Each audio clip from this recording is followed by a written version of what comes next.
예, 여러분 안녕하십니까. 성선으라 송은거 목사입니다.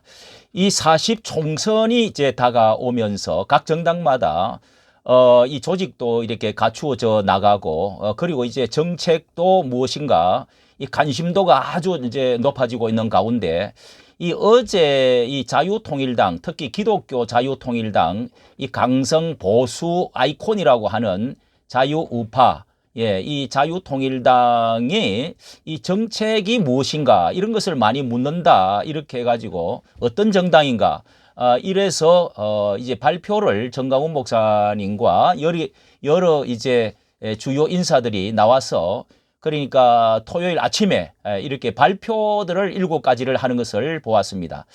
그렇습니다. 이제 그 정책의 강조점이 무엇이냐?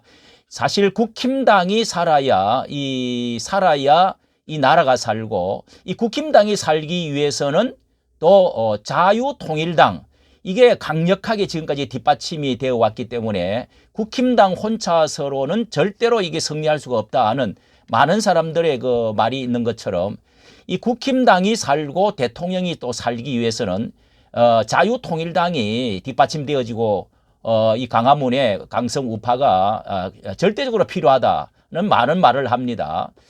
그래서 이게 어떤 어필을 굉장히 어떤 옷을 입느냐, 어떤 정책을 갖느냐, 어떤 또 선전 선동 그러면서 언론 정치를 어떻게 하느냐, 뭐 이런 것도 상당히 그 중요하다고 하는데요.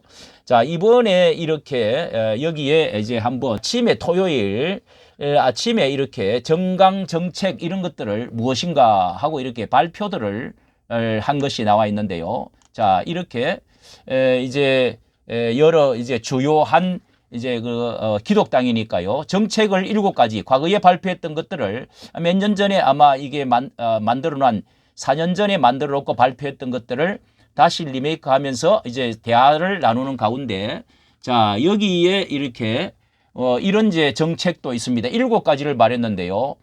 이게 여기에 보니까 담당 부처 전군 대학화를 통하여 국방 문제와 교육 문제를 동시에 해결한다. 이 전군 대학화, 대학교 자 이런 것도 있고요. 그리고 뭐 첫째는 이제 선진국의 여행화 한 사람당 500만 원을 주어서 이 많은 사람들을 그렇게 75조 복지기금 중에서라도 5조만 가지고 그렇게 하면은 완전히 사상적으로 바꿔진다. 뭐 이런 이제 정책도 있고요. 군 복무 동시에 전국 대학화 이런 거 참 좋은 이런 것도 있고요.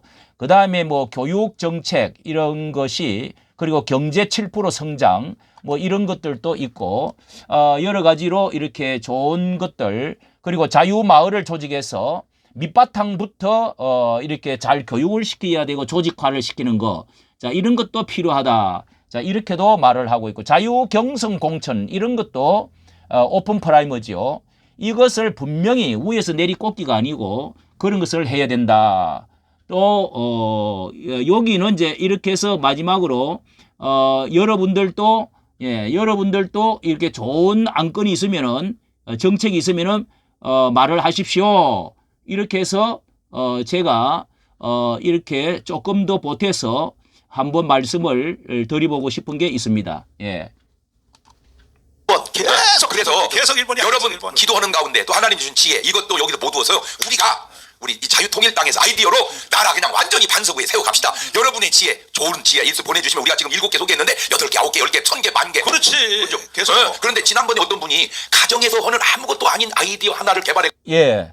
자, 여기 이런 말씀도 있기 때문에 제가 오랫동안 여기도 많은 이제 생각을 하고 많은 또 유튜브도 올리는 가운데 종합적으로 몇 가지 이런 정책을 해야 되겠다. 너무 많은 정책을 쏟아냈고 또 너무 뜬구름과 같이 이렇게 허경영과 같이 허풍적인 그런 것은 우리 기독교 정신에 맞지 않겠다. 이런 이제 생각을 하면서 어필이 확실한 정책, 과대한 정책보다도 현실적인 정책, 자, 이런 것들이 좀 필요하다 하는 또 엊그제 그 황장수 21 혁명당 그 이제 서민 정책 이걸 보면서 참 좋다 이런 생각이 들었는데요. 무엇보다도 우리는 첫째 기독교적인 도덕적 윤리 가치관, 예, 기독교 당으로서의 뭐 아무리 기독당을 안 붙인다 해도 목사님들이 이렇게 정강훈 목사님 오랫동안 해왔기 때문에 이 기독당으로서의 그 색채가 분명해야 될 줄로 생각이 하는데요. 그 정책으로 이 청교도적인 퓨리탄 청교도적인 기독교에 이 들어가야 될 정당이 꼭 필요하다. 너무도 정치가 정말 더럽고 이게 도덕적으로 너무도 뭐 내노란물 또 여러 가지 부패하고 이 도덕적인 면에서나 사상적인 면에서나 모든 곳에 진흙탕이 된 이게 심각한데 이거 그러니까 전 목사께서 이 청교도로 시작되어진 정치운동 아닙니까? 그래서 그걸 분명히 해가지고 빛이 들어가야 된다. 너희는 세상에 빛이다. 빛 한 줄기가 들어가면 캄캄한 어둠을 비출 수가 있다. 작지만은 그리고 너희는 세상에 소금이다 그랬습니다. 이 소금으로서 2.5%만 있으면은 모든 부패를 다 막아버린다 하는 거. 근데 이런 것이 이제 이런 것을 하지를 못하면은 이제 집어 던져져서 밟히게 된다. 이제 이런 말씀을 예수님이 하시는데요. 비록 작은 숫자지만은 우리가 국회의원 10명이 아니라도 괜찮습니다. 정의당을 보십시오.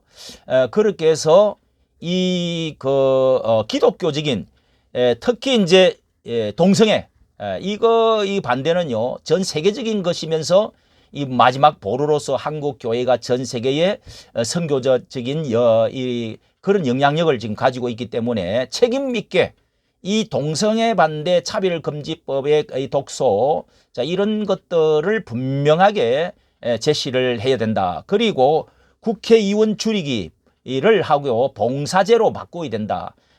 이렇게 그 다음에 이제 지방의원이나 국회의원 봉사제로 해야 되고 자 이게 정말 기독교에서 우리나라는 너무도 이게 심각한 문제가 있고요. 그리고 부패방지법 이런 것들을 강력하게 주장을 하고 공천권도 정말 국민에게 돌려주는 오픈 프라이머를 해야 된다. 자 이런 것들이 뭐 기독교적인 윤리적 가치성 이런 정말 깨끗한 녹색당 또 뭐 자연 보호 이런 것도 기독교에서 하면 좋겠죠. 그 다음에 두 번째가 민생 살리기 정책입니다. 이 민생만큼 우리와 닿는 게 없습니다. 아무리 뭐 애교 뭐 다 잘해도요. 이 민생이 고달프면은 다 표가 다 떨어지는 것입니다. 지금 상당히 위험에 처한 것이다. 서민 정책, 민생 살리기 정책이어야 되는데요. 요게 이제 첫째는 원가 주택 공급. 이게 주택이 과거에는 10년 정도만 월급에서 모으고 하면은 이 집을 마련할 수 있었다. 요게 한 10년 전만 해도 그랬어요. 그런데 지금은 30년을 모아도 안 된다는 거예요. 이게 쌍끌이 영혼을 팔아가지고 청년들이 완전히 무너진 것이 이게 지난 정부가 잘못한 것이죠. 소득주도 해가지고 완전히 깜깜이로 이렇게 뒤에서 쏘기서 결국은 이 집값을 이렇게 올려놨습니다. 요것을 이제 국가 무슨 이제 땅들이라든지 이 공공 땅이라든지 이런 것들을 해가지고 완전히 이 절반 가격으로 그렇게 해서 공급을 해야 됩니다. 아직도 46%가 집을 못 가졌다는 거예요. 이게 첫째 이게 주택 공급, 원가 공급 뭐 이게 한 5,600만 원, 지금 한 1,000만 원씩 하는데 5,600만 원이면 된다는 겁니다.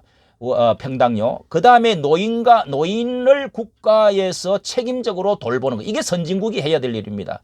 노인의 생활이 OECD 중에서 최하위 비참하다는 겁니다. 그리고 우리가 앞으로도 노인이 계속 많아지기 때문에 표가 많은 것이죠. 그리고 너무도 우리나라가 이 선진국이 되어져 올 때까지 노인들이 너무도 고생했는데 이 지금 노후가 사는 것 같지를 않다는 거죠. 질이 영 아닙니다. 그 다음에 이제 청년 결혼 멸종 국가로 지금 가고 있는 이게 인구 살리기 그러니까 청년의 결혼 자녀 낳기 말이죠. 결혼을 안 하는 겁니다. 그리고 결혼하고도 10년 동안 애 안 낳은 사람이 뭐 절반이나 된다는 거예요. 이게 무슨 나라가 이게 보통 문제가 아닌데 이게 그리고 여기에 관련돼서 왜 그러느냐. 이제 집값 문제하고 자녀 교육비가 제일 큰 문제다. 그러니까 청년 결혼 문제, 자녀 교육비 문제를 말이죠.